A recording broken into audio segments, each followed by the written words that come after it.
Katika jarida la wanawake wiki hii, tutaangalia utunzaji wa ngozi kwa wanawake na faida ya kutumia vitu vya asili. Huyu ni Emy Shaka Mwakilasa, atatupa darasa kwa vitendo. Karibu tuungane pamoja.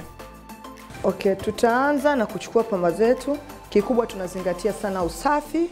Yani sponge ambayo natumia hakikisha ni kwa ajili yake tu na sio kwa ajili ya mtu mwingine yeyote. Kama mnavyoona mashine yetu hapa ya stima, tumeiwasha kwa ajili inasaidia kuondoa uchafu, kufungua vile vitundu, kuondoa mafuta ile pale unapomfanyia facial ili iweze kuwa nzuri. Kwa hiyo lazima ufanye process kama hii.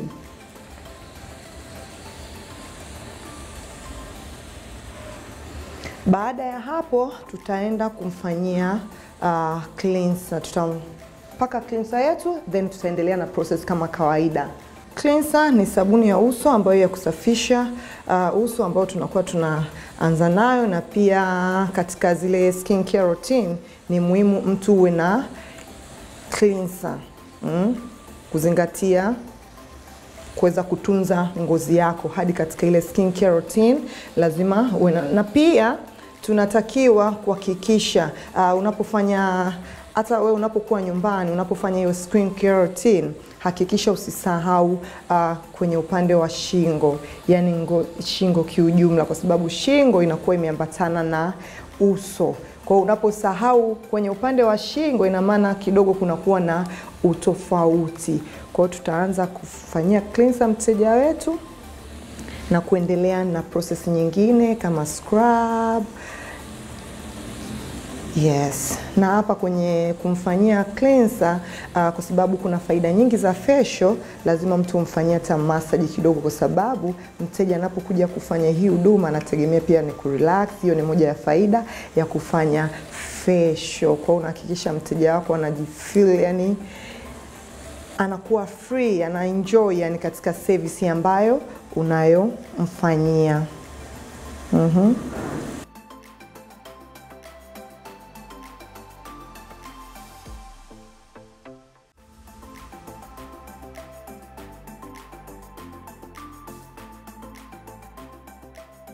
Facial kwa kawaida tunatakiwa kufanya kila baada ya siku 21. Wewe unakuja kufanya facial.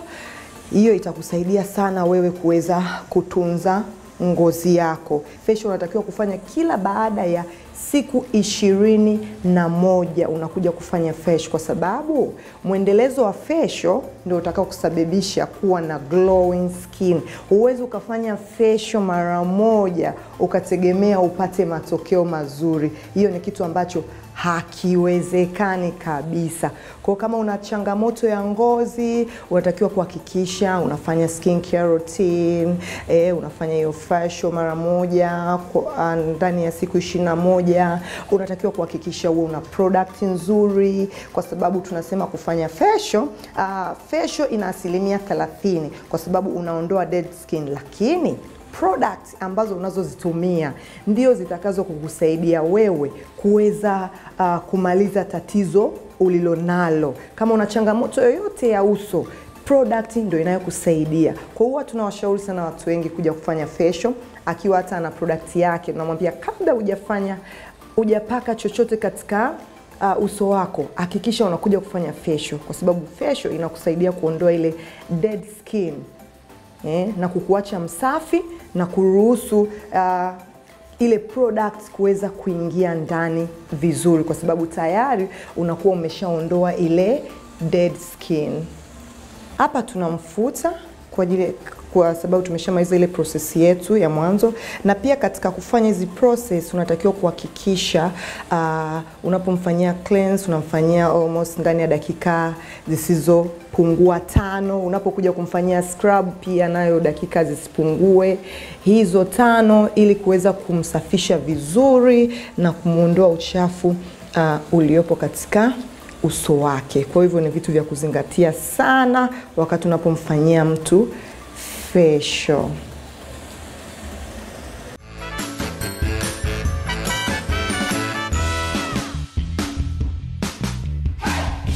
Kwa hiki ni kifaa ambacho kinasaidia kuondoa mafuta. Yes, kama mnavyoona Haya ni mafuta ambayo yanatoka katika uso wake.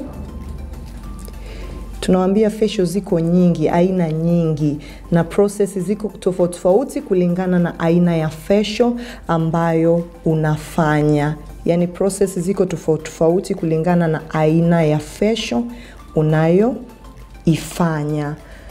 Kwa hiyo pia zinatofautiana na muda. Kuna facial ambayo unafanya hadi masaa 2, kuna facial ambayo unayofanya dakika 45, na hiyo ni kulingana na ngozi ya mteja. Kwa hiyo tunapenda kuwashauri wateja, hata pale mtu anapouliza nifanye facial gani, tunamwambia karibu sana ofisini kwetu ili tuweze kuona ngozi yako na tuweze kukushauri ni aina gani ya facial ambayo unayotakiwa kufanya ili uweze ukapata tiba nzuri. Kwa hiyo facial inategemea. Process zipo kama kawaida, cleanse, kumfanyia scrub, kumfanyia extraction. Zote hizo ni baadhi ya process katika facial aina zote. Kama mnavyoona ni mafuta ambayo yametoka katika uso wa mteja wetu. Kuna wengine unaweza kujiona huna mafuta, lakini ukija kufanya facial unajikuta ngozi yake kumbe ina mafuta sana. Yani kama mnavyoona hapa mafuta yanayotoka. Na mafuta mengi yanakuwa surround kwenye pua, kwenye kidevu. Kwa hiyo facial ni muhimu sana. Kwa hiyo jinsi tunavyofanya hivi ni maana tunaondoa dead skin. Hata pale unapokuwa unapaka mafuta yako, moisturize yako, inakuwa inaingia vizuri katika ngozi yako, kwa sababu tunakuwa tumeondoa dead skin.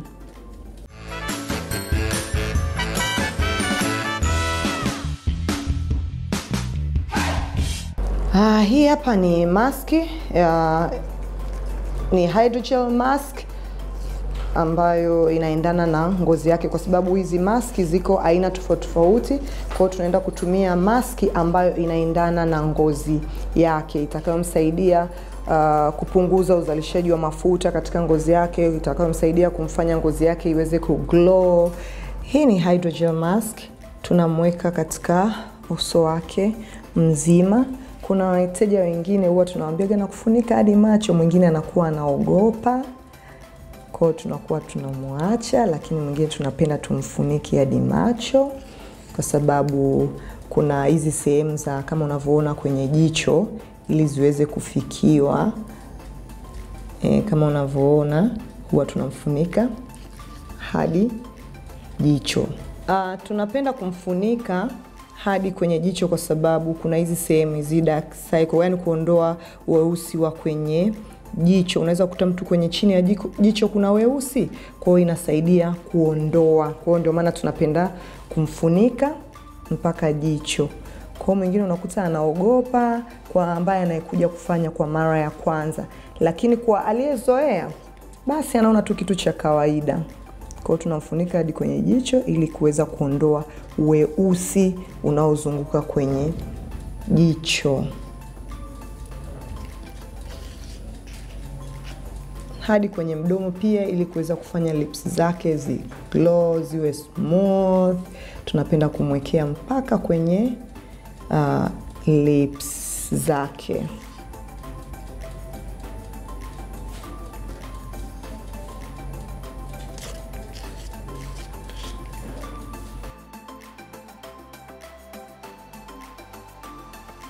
Hii anakaa nayo almost dakika 15.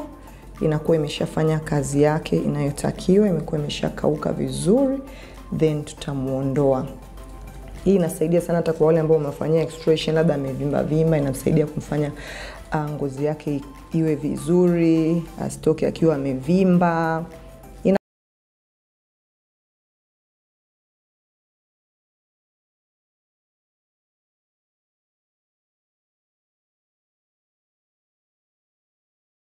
Kumi na 15 itakuwa imeshakauka, then tutaenda kuitoa, maka inakuwa ni kama tu mask, yani tutakuwa kama tunaivua. Kwa hiyo tunasubiria dakika 15 ili mask yetu iweze kufanya kazi yake.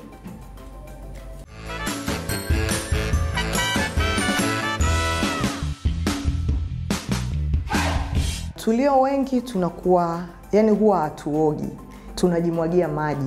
Mtu unaingia zako bafuni, umejimwagia maji, umechukua tu sabuni, umejipaka, umetoka, hata mgongo wenyewe hausugui vizuri. Kwa hiyo mwisho wa siku tunakuwa hatuogi vizuri, tunajimwagia maji. Na ndio maana kuna sehemu kama hizi za spa za kuweza kukusafisha vizuri ngozi yako, na baadhi ya mashine ambazo zitakusaidia, mfano sauna. Ukiingia katika sauna inaweza kusaidia kuondoa zile taka za mwilini, yani zote. Manake hiyo ni mojawapo ya faida, kwa sababu sauna ina faida nyingi sana.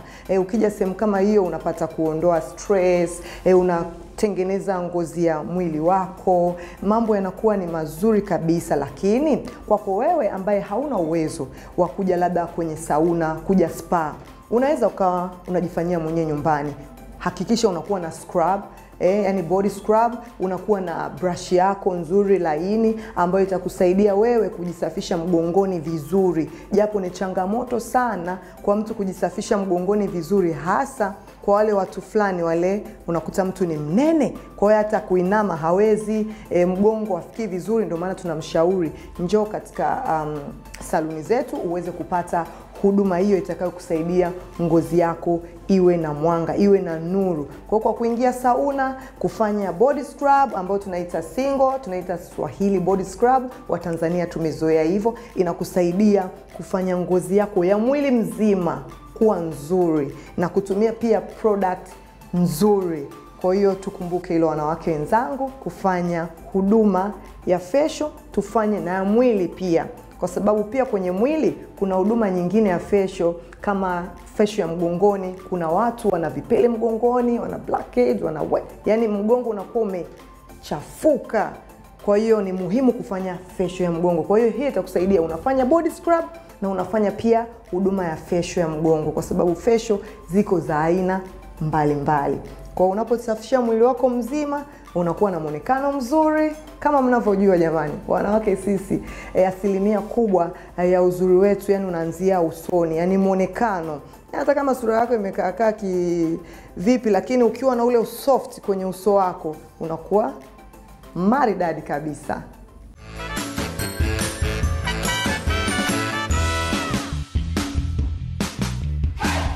Kikubwa tunatakiwa tusisahau kunywa maji kwa wingi. Tupunguze vile vinywaji fulani hivi, kwa hiyo tuhakikishe tunakunywa maji kwa wingi, kwa sababu matokeo ya ngozi yako yanatokana pia na unachokula. Yani usifikiri kwamba ukifanya tu facial treatment ndio imeisha, no. Yani matokeo ya ngozi yako yanatokana na kile unachokula. Kwa hiyo tuhakikishe pia tunakula vizuri, tunapata muda wa kulala at least masaa 8. Wewe unalala masaa 2 3 hivi, utakuwa na glowing skin? Huwezi. Kwa hiyo hakikisha unakunywa maji kwa wingi, chakula bora, unayafanya hizi huduma za sauna, kufanya skincare routine. Skincare routine ni muhimu sana. Tukija kwenye labda upande wa sunscreen, yani ni muhimu kupita maelezo. Kwa hiyo kikubwa tuzingatie kufanya facial. Tusidharau kufanya facial at least kila baada ya siku 21, na usifanye mara moja ukahisi utapata matokeo mazuri, utapata ile ngozi ambayo unayoipenda. Huwezi kufanikiwa. Hakikisha unafanya mwendelezo wa kufanya facial treatments. Weka budget yako, yani hakikisha facial treatments kiwe ni kitu muhimu kama vitu vingine vyote, kwa sababu ngozi ni kitu muhimu sana katika mwili wa binadamu kiujumla. Kwa hiyo hakikisha, namba 1, weka ngozi, weka bajeti yako. Kama unavyonunua nguo, unanunua viatu, unanunua pochi, mbona unatoa hela nyingi? Unaweza kufanya huduma nyingine. Unanunua chakula, kwa nini usitake kuhudumia ngozi yako, wakati ngozi ndio inakufanya wewe ujiamini, uende, yani unajikuta una furaha muda wote. Na imani ngozi yako ikiwa haiko vizuri, utajikuta unaishi kwa stress. Yani huwezi kutoka kukutana labda na marafiki zako, unaogopa. Kwa mwisho wa siku, hebu imagine maisha ya hapa duniani unaishi kwa stress hivyo. Kwa hivyo basi tukumbuke kuhakikisha tunakumbuka kuhudumia ngozi zetu. Ni jambo la muhimu sana kuhudumia ngozi ya uso na mwili kiujumla.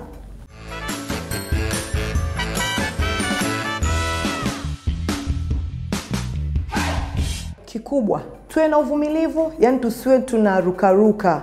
Na pia unaweza ukachagua sehemu yako moja ya kufanya hizi huduma. Yani usitoke leo huku kaenda huku karukia huku. Kumbuka ngozi ni kitu sensitive sana. Yani ngozi haitakiwi kuchezewa kama unavyodhani. Yani ngozi ni kitu sensitive sana. Unatakiwa uwe makini sana katika kuijali ngozi yako, na ndio maana tukasema weka bajeti yako na uwekee umuhimu wa kutunza ngozi yako. Kwa hiyo kikubwa tuhakikishe pia tuna avoid jua. Kama una uwezo wa kuavoid jua, basi unaweza ukaavoid, kwa sababu jua pia linasababisha ngozi zetu kuharibika.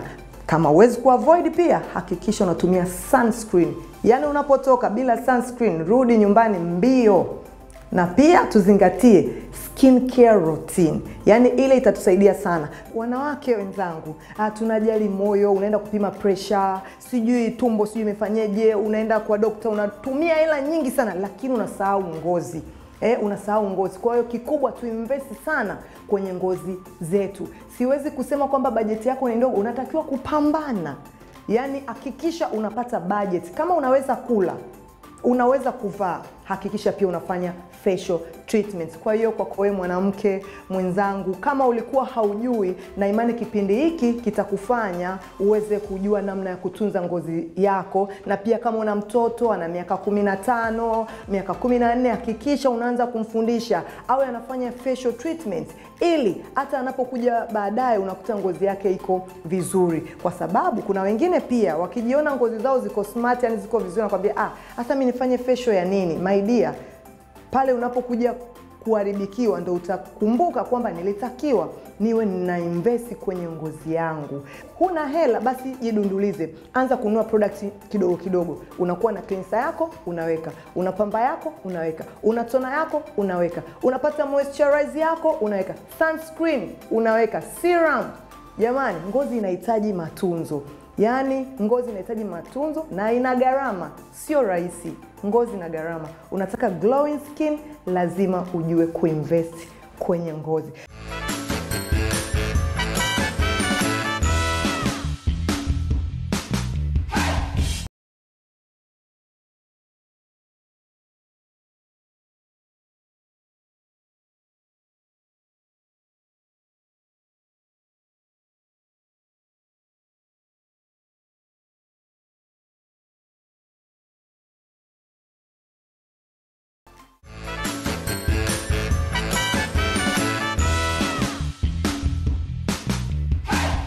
Mwache kujimwagia maji.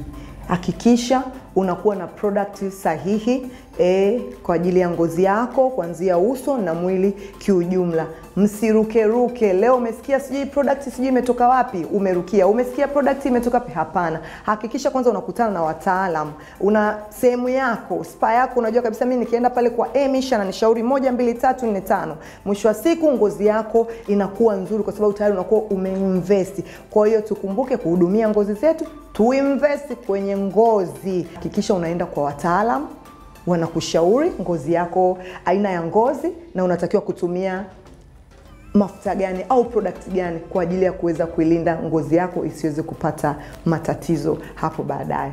Kwa hiyo I hope mmejifunza kitu kupitia kipindi hiki cha leo katika umuhimu wa ngozi kwa mwanamke na utunzaji pia wa ngozi kwa mwanamke. Asanteni. Mtazamaji, bila shaka umeweza kujifunza jinsi ya kutunza ngozi yako na uko tayari kwa ngozi nzuri yenye mvuto. Leo tulikuwa na mtaalamu wetu Emi kutoka Emishi Spa. Usikose kipindi kingine cha Jarida la Wanawake wiki ijayo.